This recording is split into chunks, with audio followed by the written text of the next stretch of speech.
नमस्कार। आज चलतु गोटे अविश्वसनीय यात्रा बाहरिबा। आमे सीधा जीवा पदार्थर हृदय भितरकू आउ खोजी बाहर करिबा सेठी लुचि रहितिबा ब्रह्मांडर सबुठु बड़ शक्तिशाली रहस्यकू। तेबे चलतु आरंभ करिबा। आसंतु गोटे आश्चर्यकर कथारु आरंभ करिबा।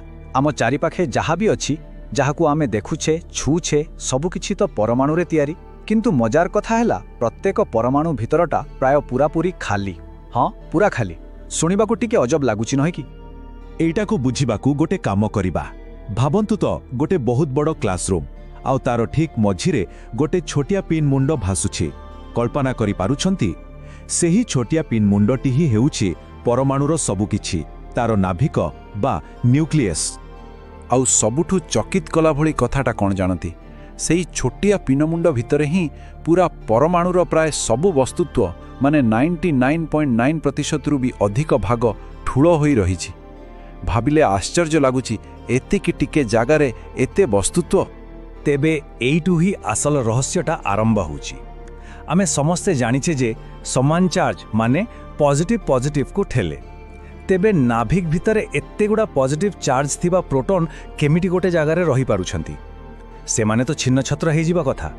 को शक्ति सेमानंकु बांधी रखिछि? आज आमे एही रहस्य रही पर्दाभास करिबा।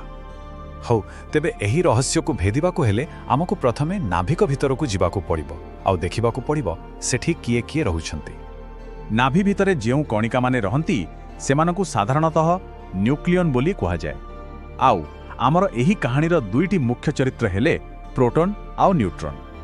एबे एई टेबुल उपरे टिके नजर पकांतु। देखंतु, प्रोटॉन पाखरे अछि पॉजिटिव चार्ज आउ न्यूट्रॉन से बिचारा पूरा न्यूट्रल, कोनोसी चार्ज नहीं। हेले दुहिंकर वस्तुत्व माने वजन प्राय एका भଳି।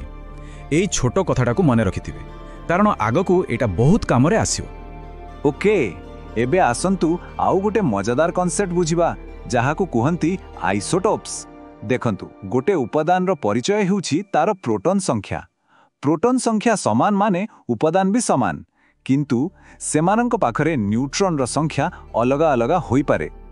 बढ़िया उदाहरण हेउछि हाइड्रोजन। देखंतु, ए तीनटा जाकंक पाखरे गोटिए लेखाएं प्रोटॉन अछि, तेनु समस्ते हेले हाइड्रोजन। किंतु फरक केउठी? प्रथमटी पाखरे गोटिए भी न्यूट्रॉन नाही, द्वितीयटी पाखरे गोटिए आउ तृतीयटी पाखरे दुईटा। आउ एई जो न्यूट्रॉन संख्या बदलुछि सेथिपई वस्तुत्व भी बदलुछि। आउ एही वस्तुतर खेल ही आमको आमर आगामी रहस्य पाखकू नै जिवो। आउ एबे आमे आम अनुसंधानर सबुठु रोमांचकर पर्याୟରେ पहुंची गले। एमिति गोटे रहस्य जहाँ सेतेबेले पदार्थ विज्ञानर मूल द्वाराकू पूरा दोहलाई दैथिला। चलंतु एहार तदंत आरंभ करिबा। आसंतु गोटे सरल हिसाब करिबा। आमे अम्लजान 16 नाभिकर उदाहरण नेबा। एथिरे अछि 8टा प्रोटॉन आउ 8टा न्यूट्रॉन। तेबे सीधा कथा, नाभिकर मोट वस्तुत्व ता भितरे थिबा सब प्रोटॉन आउ न्यूट्रॉन रो मोट वस्तुत्व सह समान हेबा दरकार, ठीक ना? तो जदि आमे 8टा प्रोटॉन आउ 8टा न्यूट्रॉन रो वस्तुत्व को मिसैबा हमको मिलिबो 16.12744 यू। एठी यू हेउछि एटॉमिक मास यूनिट, परमाणु भोली छोटो जिनिसर ओजन मापिबार गोटे खास एकक। तेबे एइटा हेला आम हिसाबर फल। हेले विज्ञान रे हिसाबठु बड़ हेउछि प्रकृत माप। आउ जेतेबेले वैज्ञानिक माने प्रकृत रे अम्लजान 16 नाभिकर वस्तुत्व मापिले फलाफल देखि से माने आश्चर्य होई गले। प्रकृत वस्तुत्व थिला मात्र 15.99053 यू। ए कोन? एटा तो आम हिसाब ठारू कम। किछि वस्तुत्व गायब हो जाइछि, किंतु कुआडे गला सेही वस्तुत्व?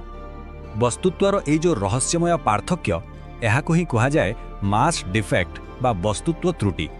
किंतु नारे त्रुटि थिले भी यह कोनोसी भूल नुहे, बरं यह एक बहुत बड़ सत्य आड़कू इशारा करुथिला। आउ एई प्रश्नटा सारा वैज्ञानिक जगत को चिंतारे पकाई देला। कारण विज्ञानर गोटे मूल नियम कहे जे वस्तुत्व को सृष्टि किंबा नष्ट करा जाई पारिबो नाही। तेबे से जो हजिला वस्तुत्व तार प्रकृत रे हेला कोन? आउ एई महारहस्यर समाधान आसिला गोटिए छोट किंतु शक्तिशाली समीकरणरू, आल्बर्ट आइंस्टाइन कर E=mc²। एहार अर्थ हैला वस्तुत्व आउ शक्ति अलगा जिंस नुहे, सेमाने गोटिए मुद्रार दुई पार्श्व। तेणु सेई वस्तुत्व प्रकृत रे हजि नथिला, ताहा शक्ति रे बदली जाइथिला। आउ एई शक्ति ही आमर सेही प्रथम प्रश्नर उत्तर।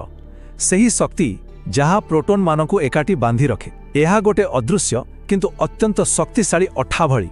आउ एहाकू ही कुहा जाय ଶକ୍ତିଶାଳୀ ନାଭିକୀୟ ବଳ ବା ଷ୍ଟ୍ରଙ୍ଗ ନ୍ୟୁକ୍ଲିୟର ଫୋର୍ସ। ଯେଉଁ ବସ୍ତୁତ୍ୱଟା ଶକ୍ତିରେ ବଦଳିଗଲା ତାକୁ ହିଁ କୁହାଯାଏ ବନ୍ଧନ ଶକ୍ତି ବା ବାଇଣ୍ଡିଂ ଏନର୍ଜି। ଏହା ଏତେ ଶକ୍ତିଶାଳୀ ଯେ ଏହା ପ୍ରୋଟନମାନଙ୍କ ଭିତରେ ଥିବା ପ୍ରଚଣ୍ଡ ଠେଲାପେଲାକୁ ବି ହରାଇ ଦିଏ ଆଉ ପୁରା ନାଭିକକୁ ଏକାଠି ବାନ୍ଧି ରଖେ। ସିଧା କଥା, ଯେଉଁ ନାଭିକର ବନ୍ଧନ ଶକ୍ତି ଯେତେ ବେଶୀ ସେ ସେତେ ବେଶୀ ସ୍ଥିର। এই যে গ্রাফ দেখুଛନ୍ତି এইটা হচ্ছে নাভিকীয় শক্তির পুরা মানচিত্র। এহাকু কুহନ୍ତି বন্ধন শক্তি বক্র।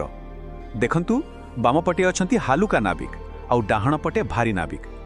এই বক্ରରେ যিয়ে যেতে উপরে সে সেতে বেশি স্থির।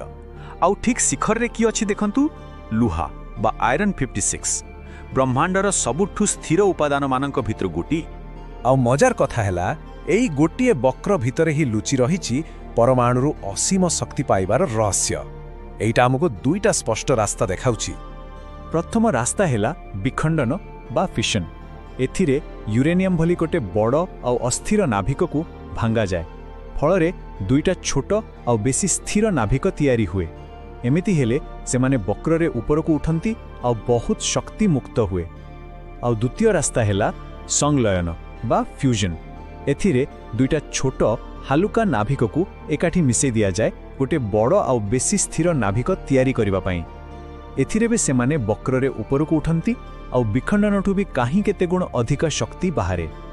ଆଉ ଏବେ ଭାବି ଦେଖନ୍ତୁ କଥାଟା କେତେ ଆଶ୍ଚର୍ଯ୍ୟଜନକ। ଯେଉଁ ମୌଳିକ ବଳ ଗୋଟେ ଛୋଟିଆ ଆଖିକୁ ଦେଖାଯାଉନଥିବା ପରମାଣୁର ନାଭିକକୁ ବାନ୍ଧି ରଖିଛି, ସେହି ସମାନ ବଳ, ସେହି ଫ୍ୟୁଜନ୍ ପ୍ରକ୍ରିୟା ହିଁ ଆମ ସୂର୍ଯ୍ୟକୁ ଆଉ ବ୍ରହ୍ମାଣ୍ଡର କୋଟି କୋଟି ତାରାକୁ ଶକ୍ତି ଦେଉଛି। ଆଉ ସେହି ଶକ୍ତି ପାଇଁ ହିଁ ଆଜି ଆମ ପୃଥିବୀରେ ଜୀବନ ସମ୍ଭବ ହୋଇପାରିଛି। ତେବେ ଆଜି ଆମେ ପରମାଣୁର ହୃଦୟ ଭିତରକୁ ଯାଇ ଗୋଟେ ବଡ଼ ରହସ୍ୟ ଉପରେ ପର୍ଦ୍ଦା ଉଠାଇଲେ। କିନ୍ତୁ ଏଇଟା ତ କେବଳ ଆରମ୍ଭ। ଟିକେ ଭାବନ୍ତୁ ତ, ଏଇ ଛୋଟିଆ ପରମାଣୁ ଭିତରେ ଆହୁରି କେତେ ଯେ ଅସମାହିତ ରହସ୍ୟ, କେତେ ଅଜଣା ଶକ୍ତି ଲୁଚି ରହିଥିବ, ଆଉ ସେସବୁ ଆବିଷ୍କାର ହେବାକୁ ଅପେକ୍ଷା କରିଛି। Please subscribe to our channel, like, share, and tell your friends about news and information.